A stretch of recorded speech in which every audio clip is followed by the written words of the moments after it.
ये कहानी है एक ऐसे इंसान की जो रोज पेंटिंग बनाता था और रोज के रोज उसे बाजार में बेचने चला जाता था।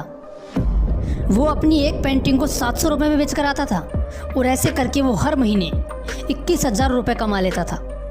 उसका गुजारा अच्छे से चल रहा था और ऐसे करते करते उसे कई साल निकल गए। अब उनकी एज इतनी हो चुकी थी कि वो पेंटिंग करना उनके लिए मुश्किल हो गया और इसी वजह से पेंटिंग करते वक्त उनके हाथ कांपने लगते थे। उनका एक बेटा था जो अब बड़ा हो चुका था। उसने सोचा कि अपने इस पेंटिंग के हुनर को अपने बेटे को सिखा दूं, जैसे मुझे अपने पिताजी ने सिखाया था। फिर उसने अपने बेटे को पेंटिंग सिखाना शुरू किया और कहा कि बेटा मेरी उम्र हो गई है, अब से पेंटिंग तू करेगा और पेंटिंग कैसे करनी है मैं तुझे सिखाऊंगा, जैसे मुझे मेरे पिताजी अर्थात तेरे दादाजी ने मुझे सिखाया था। फिर उसने अपने बेटे को पेंटिंग सिखाना शुरू किया कि पेंटिंग कैसे होनी चाहिए, उसमें कलर कैसे भरते हैं, कलर मिक्सिंग कैसे करते हैं, पेंटिंग को अच्छे दामों में बेचते कैसे हैं। जब उसके बेटे ने पेंटिंग बनाना सीख लिया तो उसने अपनी पहली पेंटिंग बनाई और मार्केट में चला गया उसे बेचने के लिए। वो उसे 200 रुपये में बेचकर घर आया और अपने पिताजी को बताया तो उसके पिताजी बहुत खुश हुए कि उसके बेटे ने अपनी पहली पेंटिंग 200 रुपये में बेची। लेकिन उसका बेटा खुश नहीं था। उसने अपने पिताजी से कहा कि पिताजी आप तो अपनी पेंटिंग को 700 रुपये में बेच देते थे, लेकिन मेरी पेंटिंग सिर्फ 200 रुपये में बिकी। मुझे और सिखाओ जिससे मैं पेंटिंग को अच्छे दामों में बेच सकूं। उसके पिताजी ने उसे और सिखाया। थोड़ा और सीखने के बाद उसने अपनी दूसरी पेंटिंग बनाई और मार्केट में चला गया उसे बेचने के लिए। इस बार पेंटिंग 400 रुपये में बिकी, लेकिन वो अभी भी खुश नहीं था। उसने पिताजी को बोला कि पिताजी मुझे और सिखाओ, ज़रूर आपको कुछ ऐसा पता है जो मुझे पता नहीं है। उसके पिताजी ने उसे और सिखाया, थोड़ा और ट्रेन किया।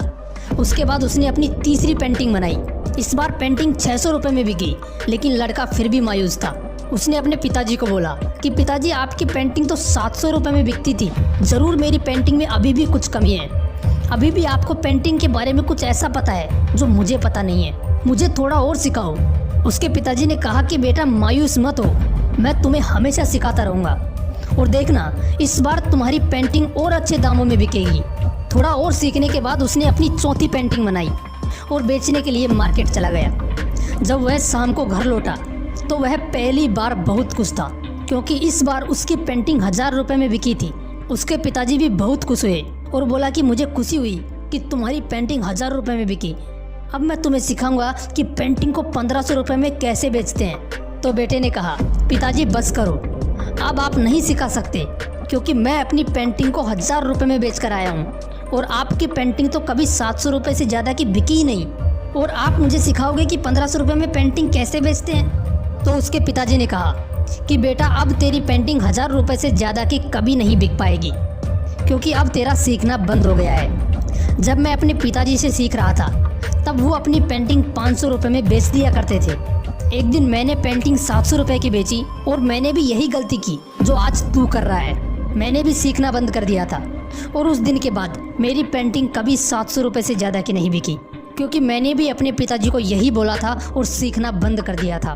मेरे अंदर भी अहंकार आ गया था जिसने मुझे कभी आगे नहीं बढ़ने दिया। इसलिए कभी भी सीखना बंद नहीं करना चाहिए। इंसान छोटा हो या बड़ा, बच्चा हो या बुजुर्ग, अगर उनसे कुछ सीखने को मिलता है तो ज़रूर सीखना चाहिए। अगर कहानी अच्छी लगी तो इसे लाइक कीजिए, शेयर कीजिए और ऐसे ही मोटिवेशनल वीडियोज़ के लिए